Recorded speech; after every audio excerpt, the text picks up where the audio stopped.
Hello सांग मैंने आज मिनी ब्लॉग को आपण मानक स्वागत। आज टे बुलाबुली करने इच्छा हो डेरी न करी आमे बाहरी गलु दरगुड़ीशिला अभिमुखे एवं पहुंची गलु दरगुड़ीशिला ब्यारेज निकटने। सांग मैंने दरगुड़ीशिला केउंझर एक बहुत ही सुंदर एवं आकर्षणीय जगह एवं यही स्थान पूरा प्राकृतिक सौंदर्य भरपूर। देखंतु एही ब्रिज उपर प्रकृतिर दृश्य केते सुंदर आउ केते मनलोभा।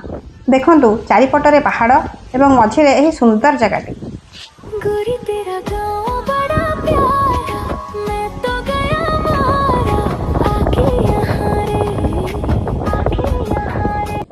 सांग मैंने आमे शुणिलु कि एठारे बो बुटु भूत ओडिया मुभीर शूटिंग होता।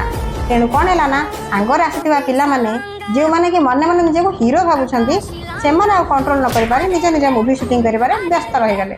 से कहीं नुह सांग मैंने मोर भाई दुई जन देखो केमी फाइट कर देखिए मु तो बहुत एंजॉय कली। छोट हाथी केमी डे डे फाइट कर देखो या देखे तो बहुत हस लगुए।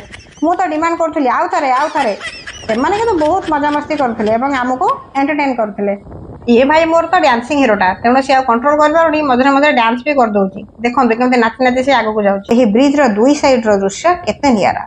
गोटाए पटरे शांत जलराशि एवं अन्य पटरे बड़ बड़ पत्थर एवं ता सहित बही जाऊँगी छोट छोट जलधार जहाँकि यही जगार सौंदर्य को आहरी बढ़े दूसरी। सांग मैंने आम आगक आगक चलू देखापी जे आगे आउ कौन अच्छी। सांग मैंने ये जगह बहुत बढ़िया होगी। जदि आपण मैंने केबे भी केउंझर आसुचंती ना ताहले एही जगह को निश्चित भाव में आसंतु आको केबे भी मिस करेंगे। निश्चित भाव में आसिक बुलिकी थरे जातु। अरे ये कांदार साउंड कौटू शुभिला कौटू शुभिला भाभी भाभी पछक नेला बेलू पापाले तार कांदुची कारण भाई ता बाड़ी नहीं जाइए। एक्चुअली कथा कौन कि से कौन भाविला के जानी जिते से आसी बाड़ी गोटे धरिके बुलूची सेटा बोधे ता भाई नहीं जाइए से कांदुची। से छोट पिलाटी आड़े साड़े धाई पलाऊँच बोली दीपू ताको कांधरे बसैकी बुलाऊँ। देखो सांग मैंने से बड़ बड़ पत्थर मध्य जो छोट छोट पानी धारा बही जाइए ना केते सुंदर लगुच।